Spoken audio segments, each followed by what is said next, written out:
ഈ അടുത്ത കാലത്ത് ക്ലിനിക്കിൽ ഒരു പേഷ്യൻ്റ് വന്നിരുന്നു. പുള്ളി ഒരു ടീച്ചറായിരുന്നു. ആ പേഷ്യൻ്റ് വളരെ സങ്കടത്തോടുകൂടിയാണ് വന്ന് പറഞ്ഞത്. കാരണം ആ പേഷ്യൻ്റ് വരാനുള്ളൊരു കാരണം പുള്ളിയുടെ ഒരു ഫ്രണ്ട്, അവരുടെ ഒരു റിലേറ്റീവ് നമ്മുടെ അടുത്ത് വന്ന് അസുഖം മാറിയതുകൊണ്ടാണ് വന്നത്. ഡോക്ടറെ വളരെ സങ്കടത്തോട് പറയാം, ഡോക്ടറെ എനിക്ക് വായ്നാറ്റാണ്. കാരണം അതുകൊണ്ട് ഞാനൊരു ടീച്ചറാണ്, അതുകൊണ്ട് എനിക്ക് സ്റ്റുഡൻസുമായിട്ട് സംസാരിക്കാൻ പറ്റുന്നില്ല. സ്റ്റാഫ് റൂമിൽ ഇരുന്ന് കാര്യങ്ങൾ സംസാരിക്കാൻ പേടിയാണ്, അല്ലെങ്കിൽ ആൾക്കാരായിട്ട് കമ്മ്യൂണിക്കേറ്റ് ചെയ്യാൻ വളരെ ബുദ്ധിമുട്ടാണ്. ഡോക്ടർ, ഞാൻ എല്ലാ മൗത്ത് വാഷും എല്ലാ സാധനങ്ങളും റെഗുലറായിട്ട് ഉപയോഗിക്കുന്നതാണ്, വളരെ കൃത്യമായിട്ട് ഹൈജീനിക്കായിട്ട് പോകുന്ന ഒരു വ്യക്തിയാണ്, യാതൊരുവിധ ദുശീലങ്ങളും ഇല്ലാത്തൊരു വ്യക്തിയാണ്. എന്നിട്ടും ബ്രഷ് ഡെയിലി ഞാൻ ഫുഡ് കഴിച്ചാലും, ഇപ്പം സ്കൂളിൽ പോലും ബ്രഷ് കൊണ്ടാണ് പോകാറുള്ളത്, എന്നിട്ട് പോലും എനിക്ക് വായ്നാറ്റം വരികയാണ്. എന്താണ് ഡോക്ടർ അതിൻ്റെ കാരണം? ഞാൻ ആ പുള്ളിയോട് പറഞ്ഞു, ഇതിൻ്റെ വായ്നാറ്റത്തിൻ്റെ യഥാർത്ഥ കാരണം വരുന്നത് കേവലം വായിൽ നിന്നല്ല, അത് വയറുമായിട്ട് ബന്ധപ്പെട്ട ഒരുപാട് കാരണങ്ങളുണ്ട്. അതിൽ ഏറ്റവും പ്രധാനപ്പെട്ടത് വയറുമായി ബന്ധപ്പെട്ടതാണ് അതിൻ്റെ കാരണം.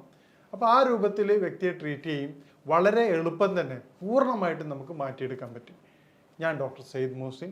ഇന്ന് നമ്മൾ സംസാരിക്കാൻ പോകുന്ന വിഷയം വായ്നാറ്റത്തിൻ്റെ കാരണം എന്താണ്, ഏത് തരത്തിൽ അത് നമുക്ക് പരിഹരിക്കാം, എന്തൊക്കെ രൂപത്തിൽ അത് വരാതിരിക്കാനുള്ള മുൻകരുതൽ എടുക്കാം എന്നാണ് സംസാരിക്കുന്നത്.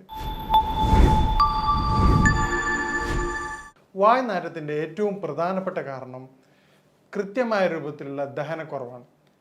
ദഹനക്കുറവ് കാരണം വായ്നാറ്റുള്ള വ്യക്തികളെ നമ്മൾ പരിശോധിക്കുകയാണെങ്കിൽ 90% രോഗികളും അവർ കഫവുമായി ബന്ധപ്പെട്ട രോഗികളായിരിക്കും. അവർക്ക് കഫത്തിൻ്റെ ബുദ്ധിമുട്ട് ഉണ്ടാവാറുണ്ട്. കഫത്തിൻ്റെ വർധനവ് ശരീരത്തിൽ ദഹന പ്രക്രിയ അത് വളരെയധികം വീക്കാക്കും. ഈ രൂപത്തിൽ വീക്കാകുന്നതോടുകൂടി കൃത്യമായ ദഹനമില്ലായ്മയും പിന്നീട് ആ കഫം അവിടെ കിടക്കുന്നുണ്ടാകുന്ന സ്മെല്ലാണ് യഥാർത്ഥത്തിൽ വായ്നാറ്റായിട്ട് പുറത്തു വരുന്നത്. ഇത് നമ്മൾ കേവലം മൗത്ത് വാഷ് ഉപയോഗിക്കുമ്പോൾ ഏറ്റവും പ്രധാനപ്പെട്ട പ്രശ്നം എന്ന് പറഞ്ഞാൽ നോർമലി മൗത്ത് വാഷിൻ്റെ ഏറ്റവും പ്രധാനപ്പെട്ട ഒരു കണ്ടന്റ് ആൽക്കഹോളാണ്. ഈ ആൽക്കഹോൾ ഉപയോഗിക്കുന്നതുകൊണ്ട് ഈ കണ്ടന്റ് ബേസ് സാധനം നമ്മുടെ നോർമൽ ബാക്ടീരിയയുടെ ബുദ്ധിമുട്ടും മൗത്ത് ഡ്രൈ ആക്കുകയും ചെയ്യും. ഇത് വായ്നാറ്റത്തിനെ വളരെയധികം ത്വരിതപ്പെടുത്തുകയാണ് വേറെ തരത്തിൽ ചെയ്യുക. ടെമ്പററി സൊല്യൂഷൻ എന്നുള്ള അടിസ്ഥാനത്തിൽ ആ ഒരു സമയത്ത് മാത്രം മാറ്റം ഉണ്ടാകുകയും, അപ്പോൾ ഈ തരത്തിൽ കൃത്യമായ രൂപത്തിൽ ചെയ്യുന്ന വ്യക്തികൾ ഈ രൂപങ്ങൾ സ്വീകരിക്കുമ്പോൾ അത് ഗുണത്തേക്കാളേറെ ദോഷമാണ് ഉണ്ടാവുക. അപ്പോൾ എന്താണ് അതിൻ്റെ കാരണങ്ങൾ എന്ന് നമുക്ക് പരിശോധിക്കാം. മേൽ പറഞ്ഞതുപോലെ ഈ കഫത്തിൻ്റെ ബുദ്ധിമുട്ട് ഉണ്ടാക്കുന്നതിൻ്റെ കാരണമായിട്ടുള്ള കൃത്യമായ സമയത്തല്ലാതുള്ള കുളികൾ, പിന്നീട് ഈ കഫത്തിൻ്റെ പ്രയാസങ്ങൾ വരുമ്പോൾ ശരീരത്തിൽ ഉദാഹരണത്തിന് ഏറ്റവും പ്രധാനമായിട്ട് കണ്ടുവരുന്ന പ്രശ്നമാണ് അലർജി. ഈ ബുദ്ധിമുട്ടുള്ള ആൾക്കാർക്ക് ഒരു 70 to 80% പേഷ്യൻസ് പറയുന്ന, ഡോക്ടർ എനിക്ക് തുമ്മലിൻ്റെ ബുദ്ധിമുട്ടുണ്ട്, അല്ലെങ്കിൽ എനിക്ക് മൂക്കൊലിപ്പിൻ്റെ പ്രയാസമുണ്ട്, തലവേദനയുണ്ട്, അസിഡിറ്റി പോലെ തന്നെ എനിക്ക് ഏറ്റവും പ്രധാനപ്പെട്ട ബുദ്ധിമുട്ടാണ് ഡോക്ടറെ വളരെയധികം കഫത്തിൻ്റെ, കാരണം തല കുനിക്കുന്ന സമയത്ത് തലക്കനം വരികയാണ്. അപ്പോൾ കഫത്തിൻ്റെ ബുദ്ധിമുട്ട് എന്തൊക്കെയാണ് ശരീരത്തിൽ കാണിക്കുന്നത് ആ എല്ലാവിധ ലക്ഷണങ്ങളും ആ വ്യക്തി പറയുകയാണ്. അപ്പോൾ ഈ കാരണം നമ്മൾ പറയുമ്പോഴാണ് അവർ പറയുന്നത്, ഡോക്ടർ ഇതെനിക്കുണ്ട്. അപ്പോൾ കഫം വരാതിരിക്കാൻ എന്തൊക്കെ ശ്രദ്ധിക്കുക എന്നുള്ളത് നോക്കുകയാണെങ്കിൽ നമുക്ക് വായ്നാറ്റം ഒരുവിധം വരെ നമുക്ക് പരിഹരിക്കാം. അതിനുള്ള മാർഗ്ഗങ്ങൾ നമ്മൾ അവസാനം വിശദമായിട്ട് വിശദീകരിക്കുന്നതാണ്. ഇനി മറ്റൊരു പ്രധാനപ്പെട്ട കാരണമാണ് കോൺസ്റ്റിപ്പേഷൻ. കൃത്യമായ ശോധനയില്ലായ്മ വായ്നാറ്റത്തിൻ്റെ മറ്റൊരു പ്രധാനപ്പെട്ട കാരണമാണ്. കാരണം ഇന്നത്തെ ലൈഫ് സ്റ്റൈൽ കൊണ്ട്, കൃത്യമായ ഉറക്കക്കുറവില്ലാത്തത് കൊണ്ട്, രാത്രി വളരെ വൈകിട്ട് ഉറങ്ങുകയും രാവിലെ ലേറ്റായിട്ട് എഴുന്നേൽക്കുകയും ചെയ്യുന്നതിലൂടെ ദഹന പ്രക്രിയ വളരെ കുറവാണ്. ഇതേ രൂപത്തിൽ തന്നെയാണ് ഹൈ കലോറി ഫുഡ്. നമ്മൾ കഴിക്കുന്ന ഭക്ഷണം, ഉദാഹരണത്തിന് നമുക്ക് ആവശ്യത്തിലധികമുള്ള കലോറി ഫുഡാണ് ഇന്ന് കഴിക്കുന്നത്. ജങ്ക് ഫുഡായിട്ടായാലും മറ്റെല്ലാ രൂപത്തിലേക്ക് കഴിഞ്ഞാൽ, ഇപ്പം ജങ്ക് ഫുഡ് മാത്രമല്ല, നമ്മൾ പൊതുവേ ഡോക്ടേഴ്സ് കുറ്റപ്പെടുന്ന കാര്യമാണ് ജങ്ക് ഫുഡ്. ജങ്ക് ഫുഡ് കുറ്റപ്പെടുത്തേണ്ട വേണം, യാതൊരു സംശയമില്ല. പക്ഷേ നമ്മൾ അറിയാതെ സൈഡിലൂടെ സംഭവിക്കുന്ന വേറൊരു കാര്യമുണ്ട്, അത് എണ്ണ പലഹാരങ്ങളാണ്. നമ്മൾ കഴിക്കുന്ന ഒരു സമൂസയൊക്കെ കഴിച്ചാൽ നോർമലി അതിൻ്റെ കലോറിക് വാല്യൂ എന്ന് പറഞ്ഞു കഴിഞ്ഞാൽ ഒരു 3 to 4 കിലോമീറ്റർ സഞ്ചരിക്കാനുള്ള എനർജി ഒരു സമൂസയിലൂടെ കിട്ടുന്നുണ്ട്. ഈ തരത്തിൽ നമ്മൾ ചായ കുടിക്കുന്ന സമയത്ത് 3-4 സമൂസ അല്ല 2-3 സമൂസ കഴിച്ച് ആ വ്യക്തി വരെ ബൈക്കിലാണ്, ആ തൊട്ടടുത്ത ഓഫീസ് പോയിട്ട് വീണ്ടും വെറുതെ ഇരിക്കുകയാണ്. പിന്നീട് കഴിക്കുന്ന ബർഗർ, അതുപോലെ ഓരോ ഫുഡ് കഴിക്കുന്നത് ഹൈ കലോറി ഫുഡാണ്. ഇത് നമ്മുടെ ബാലൻസിങ് ഇൻ ആൻഡ് ഔട്ടിൻ്റെ റേഷ്യോ യാതൊരുവിധ പൊരുത്തപ്പെടാത്ത രൂപത്തിലേക്ക് മാറുകയാണ്. ഇത് നമ്മുടെ ഫുഡ് സ്റ്റൈൽ മാറുന്നതോടുകൂടി കൃത്യമായ ഫിസിക്കൽ മൂവ്മെൻറ്റ്സ് ഇല്ലാത്ത അവസ്ഥ, നേരത്തെ പറഞ്ഞ പോലെ സഡൻഡറി ലൈഫ് സ്റ്റൈലിൻ്റെ കാരണമായിക്കൊണ്ട് വൈകി ഉറങ്ങി എഴുന്നേൽക്കുന്ന വ്യക്തി രാവിലെ കുളിച്ച് എഴുന്നേറ്റ് ഉടനെ ബൈക്കോ കാറോ എടുത്തിട്ട് ഓഫീസിലേക്ക് പോവാണ്. പിന്നീട് ഇതേപോലെയാണ് വൈകിട്ട് വരുന്നത്. കൃത്യമായ വ്യായാമത്തിന് സമയം അവർ കിട്ടാറില്ല. പിന്നെ ഓഫീസ് ഡോർ ടു ഡോറാണ്. ഫിസിക്കൽ മൂവ്മെൻറ്റ്സ് വളരെ കുറവാണ്. ഉദാഹരണത്തിന് പണ്ടൊക്കെ ട്രെയിനിൽ പോകുന്ന വ്യക്തികളാണെങ്കിൽ കുഴപ്പമില്ല, സ്റ്റേഷനിൽ നടക്കുന്ന ബുദ്ധിമുട്ടുണ്ടായിരുന്നു, നടക്കാനുള്ള ഒരു ടൈം പോലും നമുക്ക് ഫിസിക്കൽ ആക്ടിവിറ്റീസ് കിട്ടാറുണ്ട്. ഇന്ന് സ്റ്റേഷനിലായാലും എല്ലാം നമുക്ക് ബൈക്ക് അല്ലെങ്കിൽ ഡോർ ടു ഡോറാണ്, കാറോ ബൈക്കോ കാര്യങ്ങളാണ് 90% പീപ്പിൾസ് ഉപയോഗിക്കുന്നത്. ഇത്തരത്തിൽ ഫിസിക്കൽ മൂവ്മെൻറ്റ്സ് കുറയുമ്പോൾ ശരീരത്തിൽ കോൺസ്റ്റിപ്പേഷൻ വന്ന് കണ്ടുവരാറുണ്ട്. ഇത് വായുനാറ്റത്തിൻ്റെ പ്രധാനപ്പെട്ട ഒരു വില്ലനാണ്. അപ്പം നിങ്ങൾക്ക് ഈ കോൺസ്റ്റിപ്പേഷൻ കൊണ്ടാണ് വായുനാറ്റം വരുന്നത്. വായുനാറ്റമുള്ള വ്യക്തികൾ കോൺസ്റ്റിപ്പേഷൻ അടിയന്തരമായിട്ട് ക്ലിയർ ചെയ്യേണ്ടതാണ്. അപ്പോൾ കോൺസ്റ്റിപ്പേഷൻ ക്ലിയർ ചെയ്യേണ്ട കാര്യം നമ്മൾ അവസാനം വിശദമായിട്ട് സംസാരിക്കുന്നുണ്ട്. പിന്നീട് ഉണ്ടാവുന്ന ഏറ്റവും പ്രധാനപ്പെട്ട ഒരു കാര്യമാണ് DNS, ഡീവിയേറ്റഡ് നാസൽ സിസ്റ്റം. മൂക്ക് വളഞ്ഞിട്ടുള്ള പേഷ്യൻസിന് വായുനാറ്റം കണ്ടുവരാറുണ്ട്. തുടർച്ചയായിട്ടുള്ള സൈനസൈറ്റിസ്, നേരത്തെ പറഞ്ഞ കഫത്തിൻ്റെ ബുദ്ധിമുട്ടുണ്ടാവണം, സൈനസൈറ്റിസ് ഉള്ള ബുദ്ധിമുട്ടുള്ള സൈനസ് ഇൻഫ്ലമേഷൻ ഉള്ള പേഷ്യൻസിന് ഈ പറഞ്ഞ വായുനാറ്റം വളരെ കോമൺ ആയിട്ട് കണ്ടുവരാറുണ്ട്. ഈ പറയുന്ന കാരണങ്ങളുള്ള വ്യക്തികൾ അതാത് കാരണങ്ങൾ ക്ലിയർ ചെയ്യാത്തിടത്തോളം കാലം നിങ്ങളെ ഈ അസുഖം നമുക്ക് പൂർണ്ണമായിട്ടും മാറ്റിയെടുക്കാൻ പറ്റാറില്ല. അതുകൊണ്ടാണ് പറഞ്ഞത്, ആ വന്ന പേഷ്യൻസിൻ്റെ തൊട്ട് മുമ്പ് അവർ റെഫർ ചെയ്ത പേഷ്യൻസിൻ്റെ അസുഖം വയറിൻ്റെ ബുദ്ധിമുട്ടായിരുന്നു. പക്ഷേ ഈ പറഞ്ഞ ടീച്ചറുടെ ബുദ്ധിമുട്ട് എന്താണെന്ന് കഫത്തിൻ്റെ ബുദ്ധിമുട്ടായിരുന്നു. അതുകൊണ്ടാണ് ഓരോ വ്യക്തികൾക്കും വ്യത്യസ്ത തരത്തിലാണ് അതിൻ്റെ രോഗകാരണം ഉണ്ടാകുന്നത്. ഈ രോഗകാരണങ്ങൾ മനസ്സിലാക്കാതെ നമ്മൾ ട്രീറ്റ് ചെയ്യുകയാണെങ്കിൽ അത് പൂർണ്ണാർത്ഥത്തിലുള്ള ട്രീറ്റ്മെൻറ്റ് ആകില്ല. പിന്നീട് വരുന്ന കാര്യമാണ് സ്മോക്കിംഗ്. സ്മോക്കിങ് വായുനാറ്റത്തിൻ്റെ ഒരു പ്രധാനപ്പെട്ട ഘടകമാണ്. കാരണം അത് കൃത്യമായിട്ടുള്ള ഗ്യാസ്ട്രിക് പ്രോബ്ലം ക്രിയേറ്റ് ചെയ്യും. അത് പിന്നീട് ഇൻഡൈജഷനിലേക്ക് മാറുകയും ചെയ്യാറുണ്ട്. പിന്നീട് വരുന്നൊരു കാരണമാണ് സ്നീസിങ്, അലർജി, തുമ്മൽ. തുമ്മൽ നേരത്തെ പറഞ്ഞ പോലെ എന്തുകൊണ്ടാണെന്ന് വായുനാറ്റത്തെ കാരണം എന്ന് പറഞ്ഞാൽ തുമ്മലുള്ള വ്യക്തികൾക്ക് കഫം വർദ്ധിക്കുകയും പിന്നീട് അത് ബോഡിയിൽ ദഹന സംവിധാനം കുറയ്ക്കുകയാണ് ചെയ്യാറുള്ളത്. നേരത്തെ പറഞ്ഞാൽ പിന്നീടുള്ള കുറേ കാര്യങ്ങളാണ് നമ്മുടെ സഡൻറ്ററി ലൈഫ് സ്റ്റൈൽ മാറ്റുകയാണെങ്കിൽ നമുക്ക് വായുനാറ്റം ഒരു പരിധി വരെ തടയാവുന്നതാണ്. സഡൻറ്ററി ലൈഫ് സ്റ്റൈൽ ഏറ്റവും പ്രധാനമാണ്, ഫുഡും കൂടെ അതിൻ്റെ ഭാഗമാണ്. കാരണം നമ്മൾ ഹെവി ഫുഡ് കഴിക്കുകയും രാത്രി കാലങ്ങളിൽ നമുക്ക് ഈ പറഞ്ഞതുപോലെ സലാഡ് ഐറ്റംസ് കഴിച്ചിട്ടില്ലെങ്കിൽ അത് പിന്നീട് കോൺസ്റ്റിപ്പേഷൻ കാര്യങ്ങളും മാറാറുണ്ട്. അതും വായുനാറ്റത്തിൻ്റെ പ്രധാനപ്പെട്ട ഒരു കാരണമാണ്.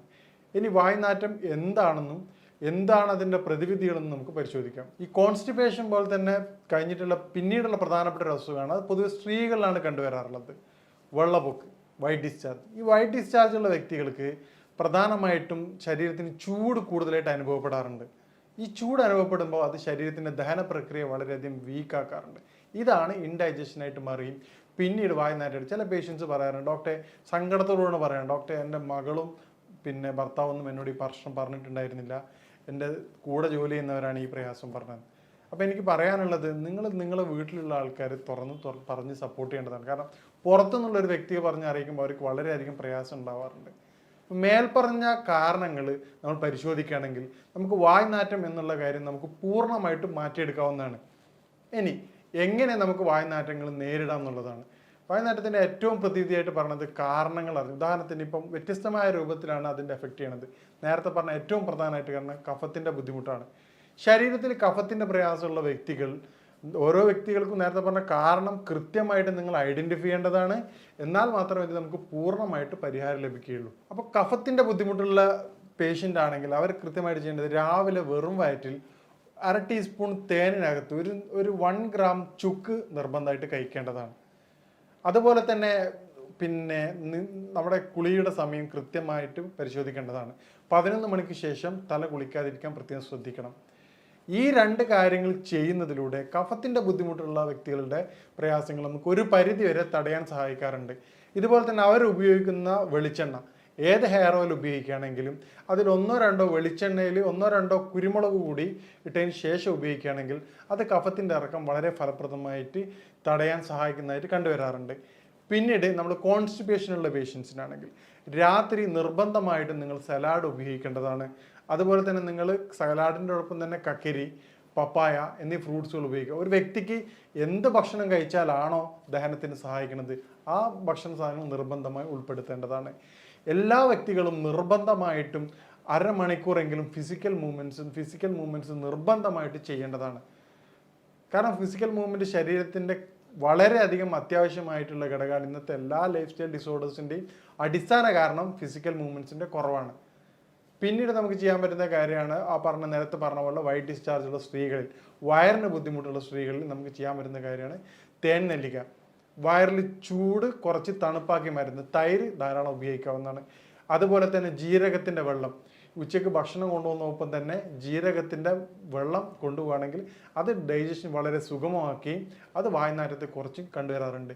ഇതുപോലെ നമുക്ക് സിമ്പിളായിട്ട് നാച്ചുറൽ മൗത്ത് വാഷായിട്ട് ഉപയോഗിക്കാൻ പറ്റുന്ന സാധനമാണ് പിന്നെ ഇലാച്ചി. ഏലക്കായ 1-2 എടുത്തിട്ട് പ്രത്യേകം ശ്രദ്ധിക്കുക, പെപ്റ്റിസൈഡ് ഉപയോഗിച്ചതാണ് മാർക്കറ്റിൽ അവൈലബിൾ. അതുകൊണ്ട് അതിൻ്റെ പുറം ഭാഗം ഒഴിവാക്കിക്കൊണ്ട് കുരുക്കൾ മാത്രം ചവച്ചെടുക്കുന്നത് വളരെയധികം ഫലപ്രദമായിട്ട് കണ്ടുവരാറുണ്ട്.